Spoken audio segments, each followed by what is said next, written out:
讲到这外送平台是真利便，不过煞有人是软空芳跳趁这侥幸钱。有一个细单的查甫人去应外送平台的业务专员，煞甲店家收钱口座换做家己的，等于讲店家接单赚的辛苦钱，拢互这个细单的查甫人偷摕走。这3档内拢总摕走超过800万。接到电话，外送员赶紧送餐。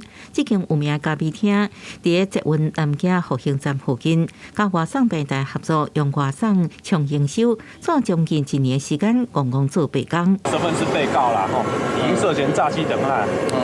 营收款项无接受，后手就是以76岁姓陈的查甫人，应征外送平台业务员，专门经连锁店家讲合作，涉嫌利用职务，将餐厅收的款项设为私人消耗，别人赚的辛苦钱，全部进入伊的落地内底。警方清查至少有4间餐厅受害。账户设定比较麻烦，所以有些店家都会直接给业务人员去帮忙协助啦，所以可能在这里面可能就会有弊端产生。不知甘受自盗，大赚黑心钱，这查甫人搁软平台空胖，原来说空壳的餐厅，原来办现假客户，写无实在资料，透过现金付钱下订，搁无顾促销订单。